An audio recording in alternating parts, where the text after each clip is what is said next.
Picture this scenario. It is 4:00 p.m. on a Friday. You are deep in the weeds of a massive plant expansion project. We're talking 300 sheets of electrical schematics, power distribution, PLC/I/O, you name it. You can practically taste the weekend. And then the phone rings. It's the client, and they have a small request. Exactly. They say, hey, we've decided to change the component tagging standard for the entire facility. We want everything referenced by sheet number, not sequential order. Can you just, swap those out and send it over? That is the absolute stuff of nightmares. If you're using standard CAD or just drawing lines manually, you are not going home. Yeah. You're spending your entire weekend opening 300 individual files, double-clicking text boxes, and just praying you don't make a typo. It's what we call the electronic spaghetti problem. You have the geometry, the lines look right, but you have zero intelligence behind them. Precisely. And that is exactly why we're here today. We're doing a deep dive into the brain of AutoCAD Electrical.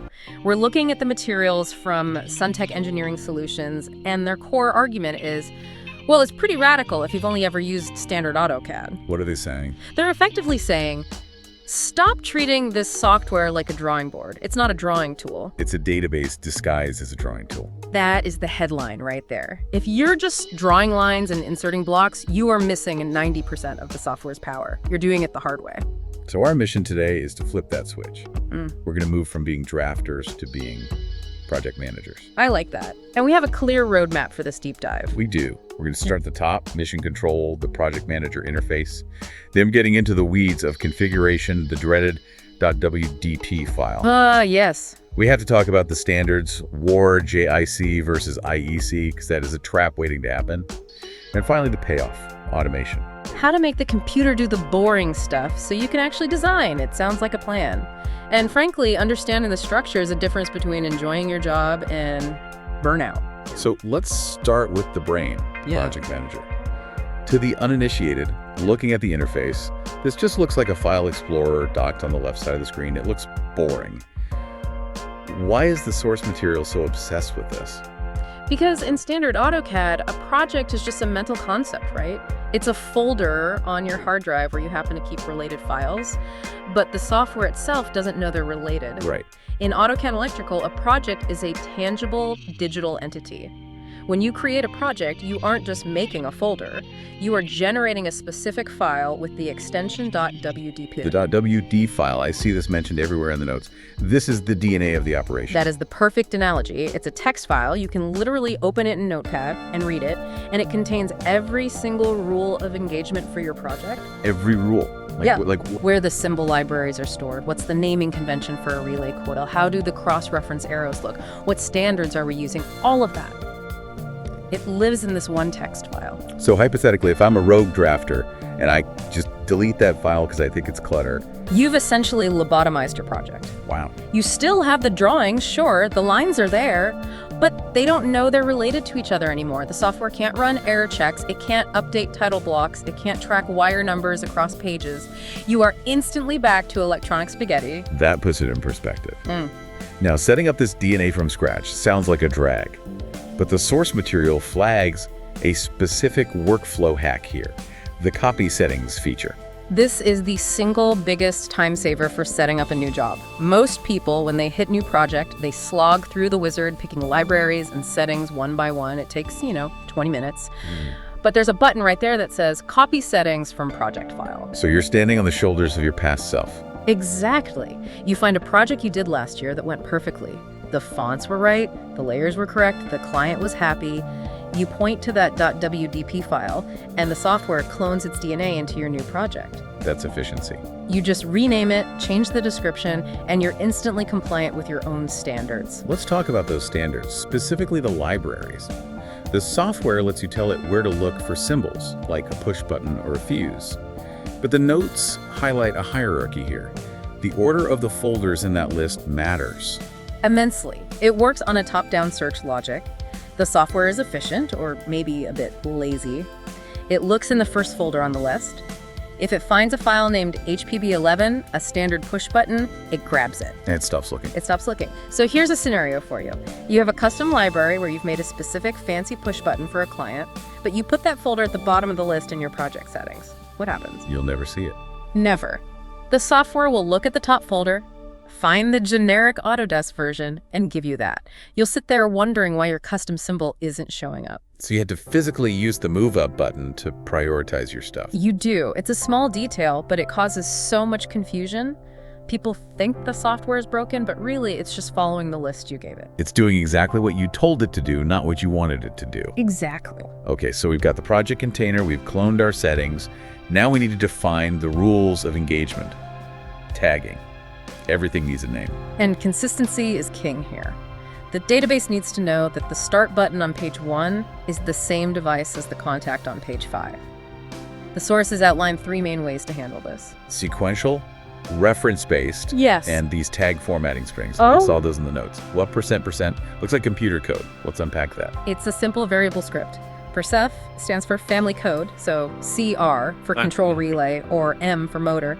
Percent is the number, so you get CR101. And that seems trivial, but if you don't lock this down in that .wdp file, You end up with a mess. You'll have one engineer naming things relay 1 and another using CR001. and to the human eye, those are the same thing.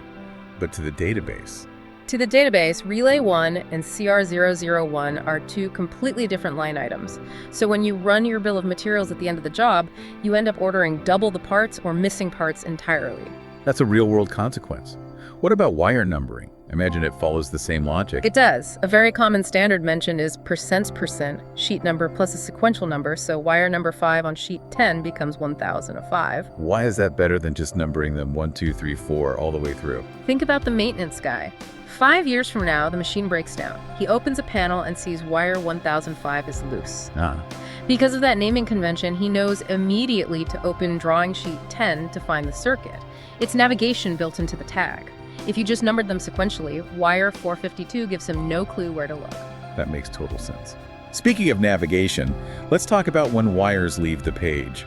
Cross-referencing. In the old days, you'd draw an arrow and write to sheet 4 next to it. And if sheet 4 became sheet 5 because you added a drawing, you had to go back and manually erase it and rewrite it. Right. How does AutoCAD Electrical handle that link? It creates a parent-child relationship between the source arrow and the destination arrow. You drop a source arrow on the wire, you tell it, go to the next sheet, then on the next sheet, you drop a destination arrow. The software links them in the database. So if I renumber the wire on page 1, It updates on page 2, instantly. And you can customize the graphic. You want a hexagon arrow, a text code, a loop. The link is live, it's dynamic. Okay, we have to pause here and address the elephant in the room. Or maybe the elephant on the continent. The standards war. JIC versus IEC. This is where projects go to die if you aren't paying attention. This is critical. Let's break it down for the listener who might be new to this. What are we actually talking about here? We're talking about the fundamental language of electrical engineering symbols and units. JIC, which is often interchangeable with NFPA in this context, is the North American standard.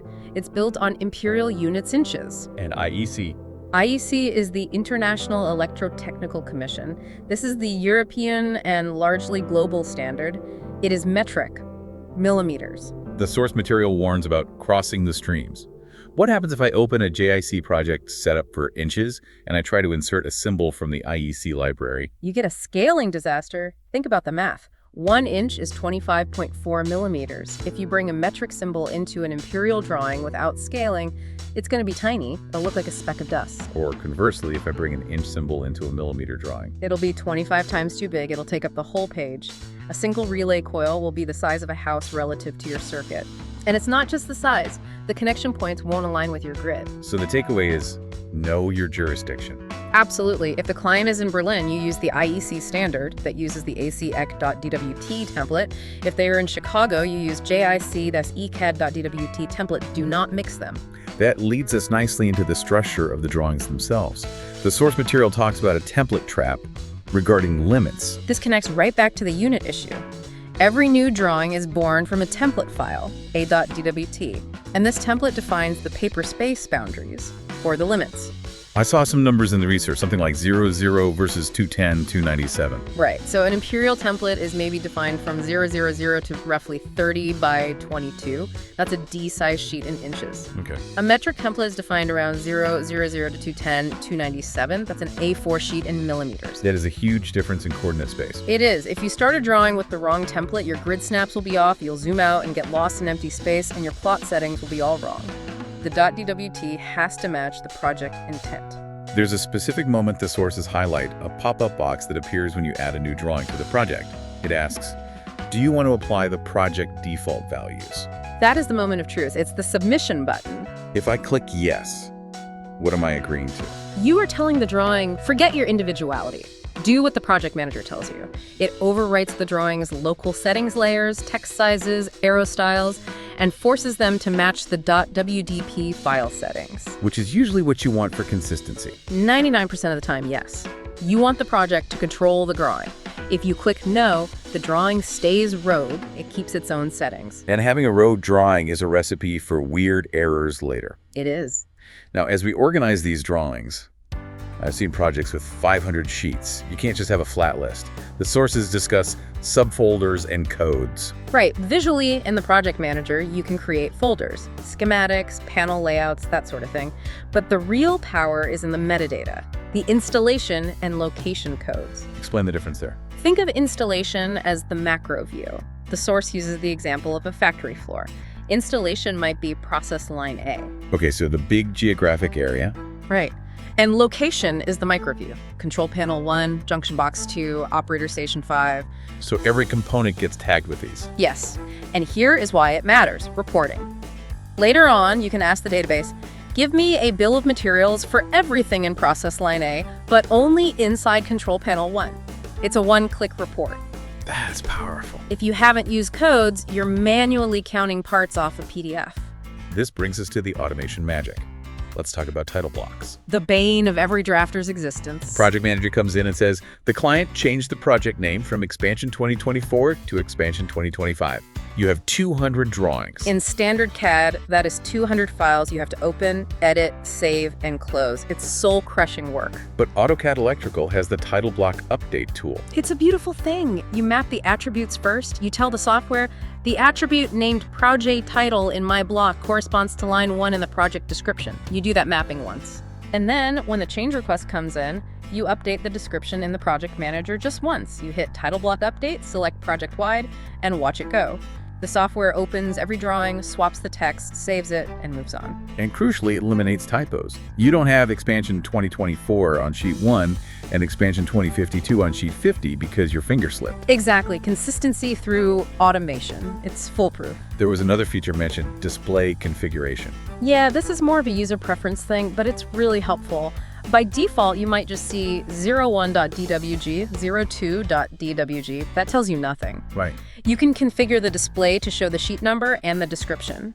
So the list reads, Sheet 01 main power, Sheet 02 I/O cards. It saves you from opening files just to see what they are. Finally, we have to print this beast.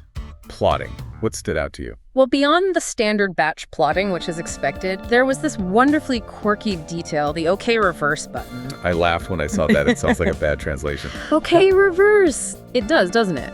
But it's a specific fix for a physical world problem. Some plotters stack paper face up, some stack face down. Oh. So if you print a 500-page set and it comes out in the wrong order, you have to manually collate all 500 pages. Which is a nightmare. The OK reverse button literally just reverses the plot order sent to the printer so that when the stack is done, page 1 is on top. It's a tiny feature, but it shows the developers understood the physical pain of this stuff. It's the little things. So, looking back at this deep dive, it feels like the recurring theme here is that the drawing part, the geometry, is almost secondary. That is the perfect synthesis.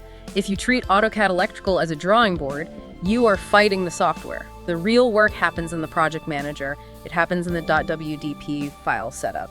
It's a shift in mindset. You stop being an artist drawing lines and you start being a database manager who generates visuals. Precisely. By understanding the distinction between JIC and IEC, or why you apply project defaults, you avoid the chaos. You stop correcting errors and start managing data. It really changes how you approach a new job. Instead of rushing to draw the first wire, you spend that first hour getting the brain right. And that hour saves you a week later on, for sure. Here is a thought to leave you with. We've talked about automating title blocks, automating wire numbers, and cross-referencing. The software basically manages the logic of the connections for us. As these manager tools get smarter and the database gets more robust, at what point does the software stop being a drafting tool and start becoming an engineering assistant that actually designs the circuit for you? That is the question. If it knows a motor needs a starter and a fuse, and it knows the standards, why am I placing them? That is a fascinating and perhaps slightly terrifying future. Something to chew on while you're setting up your next .wdp file. Thanks for joining us on this deep dive into AutoCAD Electrical. Hopefully your next project will be a little less spaghetti and a little more structure. See you next time.